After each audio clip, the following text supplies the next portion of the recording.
The following program, Search the Scriptures, is brought to you by the Highway 5 South Church of Christ in Mountain Home. Speakers are Keith Sharp and Trevor Campbell. We invite you to call or write the church to submit questions for the speakers to answer.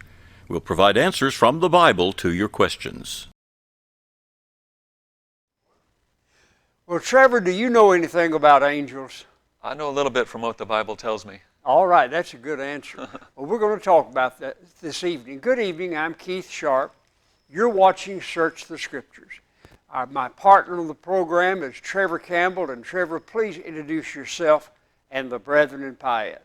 Thanks, Keith. My name is Trevor Campbell. I do preach over in Payette and meet with a group that worships there on Highway 62. We are on the north side of the highway in Payette, right next to Dollar General, very easy to find. And so if you're in the Marion County area, we'd love to have you come out and join us on Sunday mornings. 10 a.m. is a Bible class, 10:45 a.m. is worship service.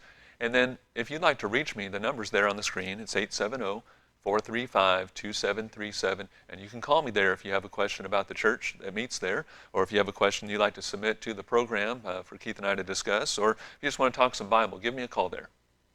You folks over in Marion County, now be in touch with Trevor and go by and worship and study with the brethren at Payette. It will be to your benefit, and we would be very encouraged. Now, if you live here in Baxter County or in the area, we invite you to come to the services of the Highway 5 South Church of Christ, where I preach. And of course, I didn't tell you at the start, my name is Keith Sharp, and I'm the preacher there at the Highway 5 South Church of Christ. We have our Sunday morning services, classes at 10 o'clock, worship assembly at 11, and then we have another assembly at 2 o'clock in the afternoon. We have a Wednesday evening Bible study and worship at 7 o'clock, and we have a ladies' Bible class that's being very successful, very good study that's going on there at 10 o'clock on Wednesday morning. You ladies will be much benefited by being a part of that class. To get to the Highway 5 South Church of Christ, you'll turn to the southeast off of the 62-412 bypass going towards Salesville. You'll go 1 mile and we're on the left. You'll pass Good Samaritan on the right, then look on the left and you'll see the sign for the Highway 5 South Church of Christ. Come meet with us. We'd be very delighted to have you in our services. Now, if you have a question for me, Keith Sharp, then you can call me at 870-321-5746. If you prefer, you can email to keithsharp2021@gmail.com, or you can write to Post Office Box 263 in Mountain Home, 72654. Let us know what your question is. Your questions generate the subject matter on this program, and so we want to hear from you. Well, Trevor, we have a question this evening, and that question is, what does the Bible teach about angels? Well, that's a broad enough question. Go ahead, Trevor, start us out. Yeah, it's a broad question. You know, there are so many texts about angels, and certainly it's something that intrigues a lot of folks is the topic of angels, but we want to stick to the facts, and the facts are in the Bible and not necessarily what we see in the secular world. Angels in Hebrews chapter 1 are talked about because in Hebrews chapter 1, the writer is writing to Jewish Christians, and that's important to note. These folks that received the letter of the Hebrews, the Hebrew letter that is, they were individuals very familiar with the old law and were familiar with the fact that angels had delivered the law and delivered messages to mankind throughout the centuries. And so they're familiar with these things, but the Hebrew writer in chapter 1 is putting the focus on Jesus Christ, that he is higher and better than the angels. And he goes on to talk about Christ throughout the book and keeping the focus on Jesus Christ so that these folks keep their faith in him. But in chapter 1, it does talk a bit about angels. I want to read just a little bit here. In verse 5, it says, "But when he again brings the firstborn into the world, he says, 'Let all the angels of God worship him.'" So we learn right there that the angels worship God. They worship Jesus Christ. In verse 7, "And of the angels, he says, 'Who makes his angels spirits and his ministers a flame of fire.'" Now that's a direct reference, I think, especially for the Jewish mindset, from the Jewish mindset, to back in the old law when in the book of Exodus a Moses, a burning bush appeared before him. He saw this bush on fire and went to see what it was all about. God spoke to him from the bush, but the text clearly makes it very clear, rather, that it was an angel who was in this flame. So this angel appeared in a flame, and I think that's the reference here that he's making, this flame of fire. So I think what's interesting in the scriptures, and we'll see this more, is that angels can appear in different forms. In that particular text in the book of Exodus, it appeared in a flame of fire in a bush, and I believe that's the reference here. But they're spirits, and that point is made here too. His angels are spirits. Then you come down further in the text, and I want to come all the way down to verse 14, the very last verse of chapter 1, where he talks about angels, and he says, "Are they not all ministering spirits sent forth to minister for those who will inherit salvation?" All right, so very interesting text there, and it really is a very comforting text for those who are inheriting salvation. So this is written again to Christians. These are people who have inherited salvation. They're looking forward to a heavenly home, and their faith is in Jesus Christ. And so he tells them that the angels are ministering spirits, and they actually minister to Christians. So this is one of the blessings in Jesus Christ that we have if you're in Christ, is that there are angels that will minister to you. Now, when does that happen? How often? And what does that look like exactly? I simply can't say. I do know that we have an example of this back in Matthew chapter 4 when Jesus had been tempted. He was in the wilderness for 40 days, and he had fasted for 40 days, and the devil had been tempting him, and when that ended in verse 11 of Matthew 4, it says, "Then the devil left him, and behold, angels came and ministered to him." All right, so bringing him comfort and ministering to Jesus Christ there. Again, that's what the Hebrew writer says that angels do for Christians. There's an example of something Jesus says, very similar example in Matthew chapter 18. It's not an example, I shouldn't say that. It's something that Jesus says that is clearly parallel with this. In Matthew chapter 18, Jesus is talking about Christians, or those who will be Christians. He's talking about the faithful and talking about his followers, his disciples. And in verse 10 of chapter 18, he says, "Take heed that you do not despise one of these little ones." In the text, the little ones are his children, Jesus Christ's children. John spoke similarly, the Apostle John, in the book of 1 John and so forth. He talked about my little children.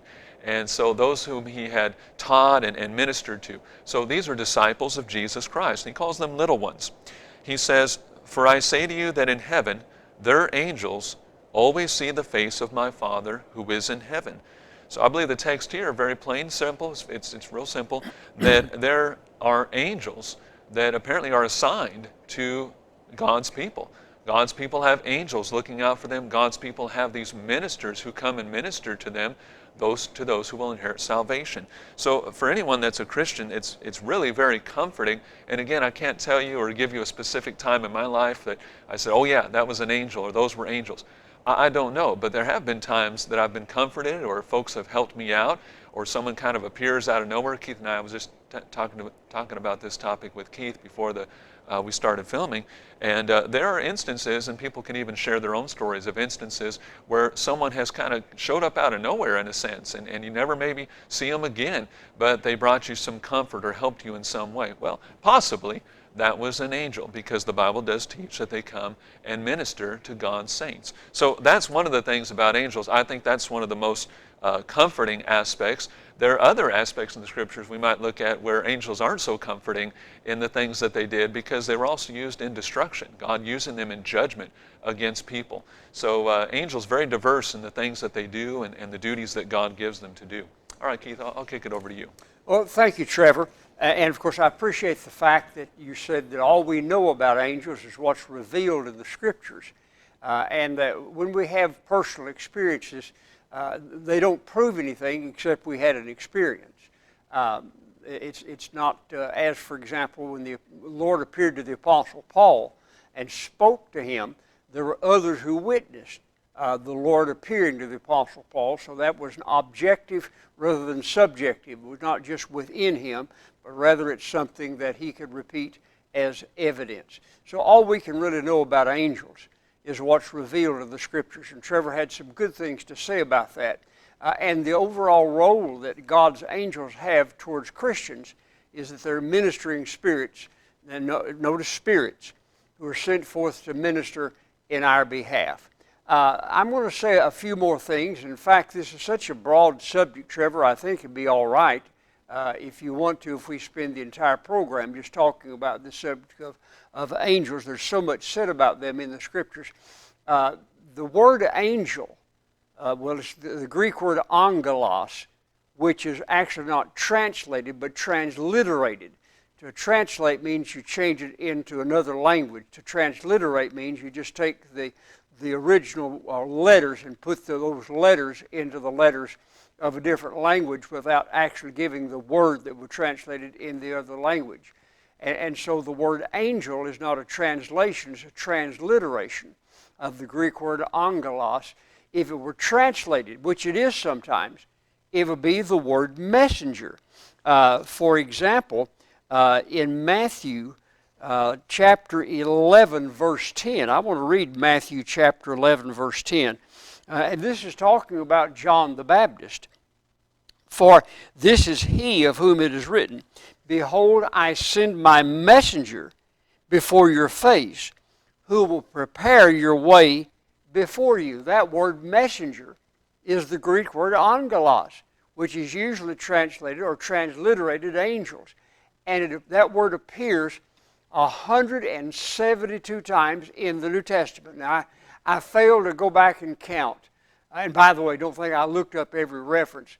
But there are books, there are Bible encyclopedias and so forth that will tell you how many times different words appear in the Bible. But it appears 172 times in the New Testament and a number of times in the Old Testament as well. So it's a very broad subject that the Bible says a lot about. And the word does mean messengers.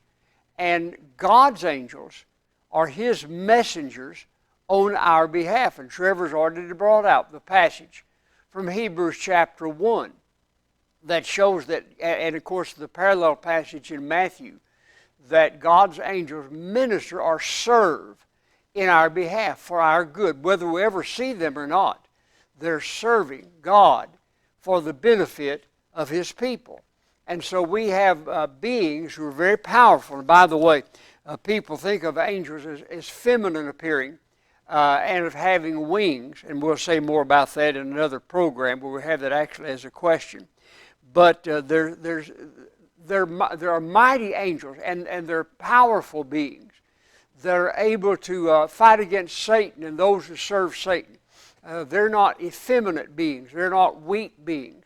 They're very powerful in what they can do in God's behalf. In the book of Revelation, it talks about a mighty angel coming and standing with one foot on the seashore and one foot on the sea and announcing the will of God.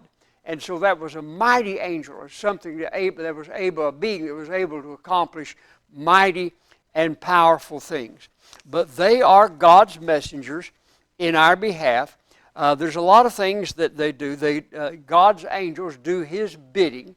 In Matthew chapter 24, verse 31, we have a reference to this. This is Matthew chapter 24, verse 31. Where Jesus is speaking, and He says, and He will send His angels with a great sound of a trumpet, and they will gather together His elect from the four winds, from one end of the heaven to the other. And of course that all took place before the destruction of Jerusalem, because verse 33 and 34 sets the context for this, that all these things happened in that generation. And so they're doing God's bidding of gathering the elect together. By the way, the word angels there is possibly a reference to those who are proclaiming the gospel as God's messengers, rather than to spirit beings. I wouldn't be dogmatic about that. But they definitely are sent forth as messengers in God's behalf, and they do the Lord's bidding. Let me give another reference to that. In the book of Luke, chapter 2, verses 9 and 10 is a reference to God's angels ministering in behalf of the will of God. Luke chapter 2, verses 9 and 10. And behold, an angel of the Lord stood before them, and the glory of the Lord shone around them, and they were greatly afraid. Then the angel said to them, do not be afraid, for behold, now notice, the work of an angel is to be God's messenger. Behold, I bring you good tidings of great joy, which will be to all people. This is when the angel of the Lord appeared to the shepherds, announcing the birth of Jesus, as recorded in Luke chapter 2. So they're doing the bidding of God, and they're God's messengers, announcing the will of God, or what God is to do. By the way, the law was given to Moses by angels. That's what the Apostle Paul says about it in Galatians chapter 3, verse 19. So see, they were working there as God's ministers to reveal his will to Moses. In Galatians chapter 3, he says, verse 19, what purpose then does the law serve? It was added because of transgressions till the seed should come to whom the promise was made, and it was appointed through angels by the hand of a mediator. Of course, the mediator is Moses, or was Moses, but Moses had angels give the law to him. Now, one thing about angels, we're specifically forbidden to worship angels. Now, they're above us in nature, but we're only to worship God. And of course, Jesus is God, and so we are to worship him. But we're not to worship angels. They are not God. They are created beings. In Colossians chapter 2, verse 18, one of the false doctrines that was being taught, or was arising at that time, was the worship of angels. That's Colossians chapter 2, verse 18. And twice in the book of Revelation, and the book of Revelation was given to John by an angel, and he wanted to worship that angel. Look at Revelation 22, verses 7 and 8. The Lord speaking to John, behold, behold, I'm coming quickly, blessed is he who keeps the words of the prophecy of this book. Now I, John, saw and heard these things, and when I heard and saw, I fell down to worship before the feet of the angel who showed these things. Notice what the angel says to him. And this is the second time this occurs. Then he said to me, see that you do not do that, for I am your fellow servant, and of your brethren the prophets, and of those who keep the words of this book. Worship God.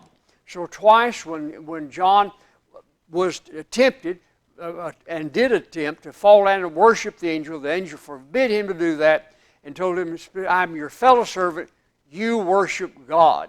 So we're not to worship angels, we're to worship only God. Well, Trevor, I've been speaking quite a while. Why don't you go ahead and tell us a little bit more about angels? Well, I thought it was good, and I had some of the same thoughts about not worshiping angels. So that was really good. But going back to earlier, some of the things we were talking about with them being messengers and so forth. If you look at the book of Luke, especially in the first portion, the first couple of chapters, you're going to see angels quite a bit in the first portion of Luke's account of the gospel, because the angel Gabriel was sent to Mary. Another angel was sent to Zacharias. There was also an angel that announced the birth of Jesus Christ to the shepherds who were out, keeping watch over their flocks at night. And then a number of angels then appeared in heaven. And so these folks witnessed a lot there in the book of Luke as far as angels are concerned. But back in the book of Acts, in Acts chapter 7, angels are brought up several times by the man Stephen as he is brought before a council, and he's recounting the history. And so it's kind of an easy, quick reference, if you will, to go to kind of look at angels and some of the things they did. And certainly, as Keith has brought out very clearly, they were messengers of God, and their word, whatever they said, was from the mouth of God. It was as if God was speaking to the person. So, sometimes in the scriptures, it's a little confusing because it'll say the Lord said, and in a certain account, but then you read on a little further and it's an angel who's speaking. Well, it's because it's from the mouth of God. It's straight from God. In Acts chapter 7, an example of this in Acts chapter 7 and verses 29 and 30, this is Stephen speaking. It says, "Then at this saying, Moses fled and became a dweller in the land of Midian, where he had 2 sons. And when 40 years had passed, an angel of the Lord appeared to him in a flame of fire in a bush in the wilderness of Mount Sinai." All right, so there's that reference to Exodus. I mentioned that at the beginning of the program because the Hebrew writer brings out the fact that God makes his angel spirits in a flame of fire. But if you come down a little further in the text, and again, this is Stephen just covering history at this point right here. He's doing it with purpose of mind, though, to teach them about Jesus. But in verse 35, it says, "This Moses, whom they rejected, saying, 'Who made you a ruler and a judge?' is the one God sent to be a ruler and a deliverer by the hand of the angel who appeared to him in the bush." So there's a reference there that this angel was the one who spoke to Moses and sent him out, sent him to deliver God's people. But when you look at the actual account, it's God speaking. And it's God says this, and the Lord said to Moses. So very interesting that God was using this angel as his mouthpiece. In verse 38, as it continues on there, in verse 38, it says, "And this is he," talking about Moses, "who was in the congregation in the wilderness with the angel who spoke to him on Mount Sinai with our fathers, the one who received the living oracles to give to us." So when Moses went up and received the commandments, the 10 Commandments, as well as all the commands of God, the pattern for the tabernacle and its furnishings and so forth, and took that back down to the people. Well, what does he say here? But it was an angel who spoke to him. So it was a messenger of God speaking to Moses there on the mount. And then you come down even further in verse 53. He says to these folks, this is Stephen speaking directly to the people, he says, "You've received the law by the direction of angels and have not kept it." Right, so God's using his ministers, his angels, his messengers to deliver the law to the people. God's angels are clearly in the Scriptures very much involved in the spiritual warfare that exists. Good versus evil, light versus darkness. God sending his messengers to give law to people, to give them messages like he did with Mary and with Zacharias in the book of Luke, in Luke chapter 1. But they're very much involved in the heavenly places as well, it seems, in this spiritual warfare because they're on God's side. They're on the side of light. And in the book of Jude, there's an example of this. Jude makes reference to Michael the archangel speaking with the devil. It says in verse 9 of Jude, "Yet Michael the archangel, in contending with the devil, when he disputed about the body of Moses, dared not bring against him a reviling accusation, but said, 'The Lord rebuke you.'" Now, this seems to be a reference to what Zacharias saw in the book of Zacharias, and I don't think, judging by the language, that Zacharias actually saw this, but rather he saw a vision that showed him these basic ideas that Michael the archangel, it doesn't say it was Michael there in the book of Zacharias, but nonetheless, an angel contended with the devil there. And here he says Michael the archangel contended with the devil when he was disputing over Israel, the people of Israel. That's the body of Moses there in the text. So there's the angels being involved in that spiritual warfare, and they're contending specifically with the devil. However, I do think it's important to note that the angel Gabriel there, and he's an archangel, by the way, so he has a position of authority and power. Nonetheless, he didn't bring a reviling accusation against the devil. I think a lot of people, even Christians, are very loose in their language about Satan and about the devil, and I think that's a passage that teaches us we should not be, and that we need to show some respect and reverence in the sense of respect, a sense of a proper fear, if you will. But it's more on the spiritual warfare. You know, you go to the book of Ephesians, in Ephesians chapter 6 and verse 12, talking to Christians, Paul says, "We do not wrestle against flesh and blood, but against principalities and powers, against the rulers of the darkness of this age, against spiritual hosts of wickedness in the heavenly places." So in the spiritual realm, there are powers of wickedness at work. Well, there's also the powers of good. There's God's angels and God himself. And there we see that in the book of Jude in verse 9, Michael contending with the devil, saying, "The Lord rebuke you." So I see angels being very much a part of the spiritual warfare and very much involved in our lives based on what the book of Hebrews says, that they are ministers to those who will inherit salvation. And we see that in the example with Jesus when they came and ministered to him. So, Keith, I think that's about all I have to say right now. I'll kick it back over to you. All right, thank you, Trevor.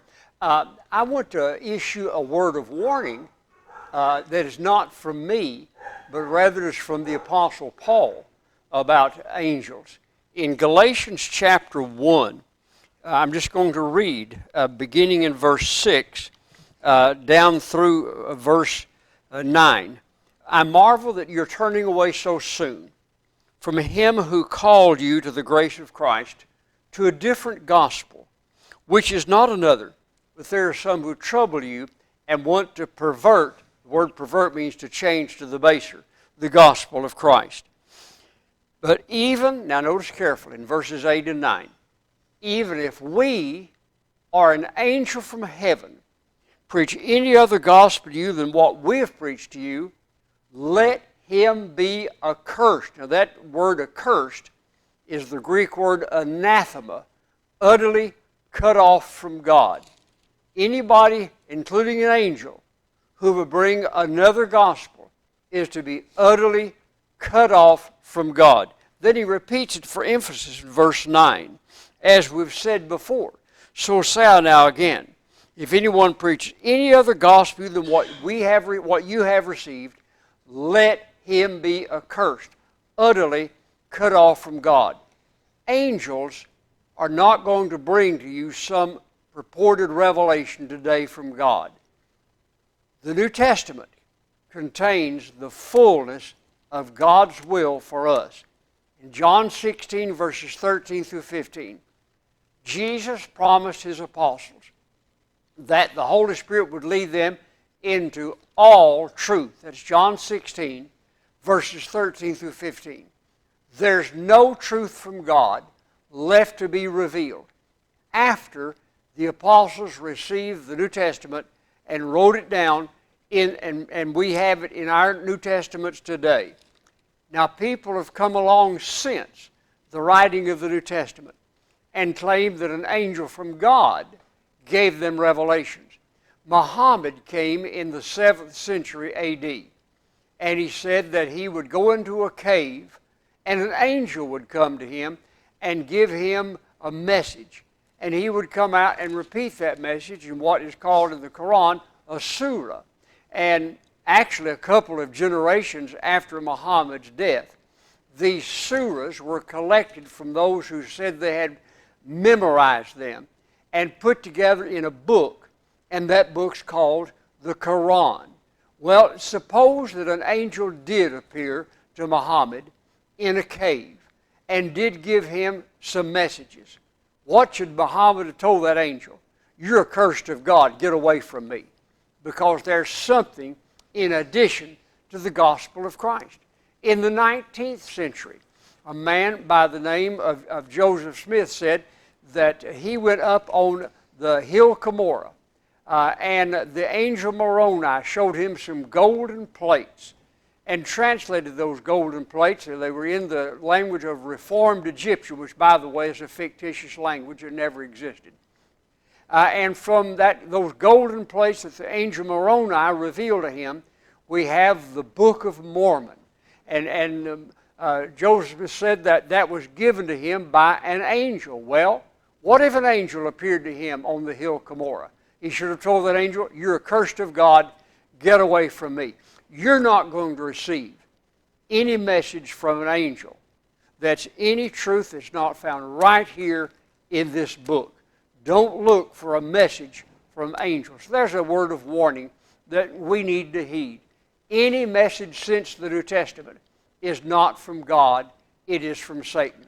Well, we're out of time this evening. We appreciate you watching the program.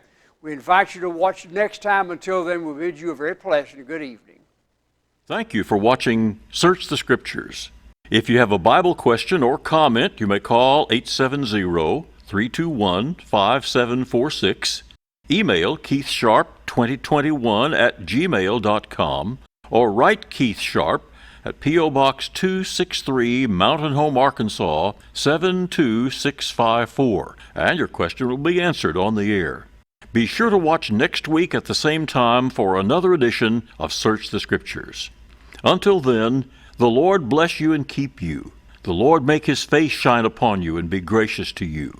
The Lord lift up his countenance upon you and give you peace.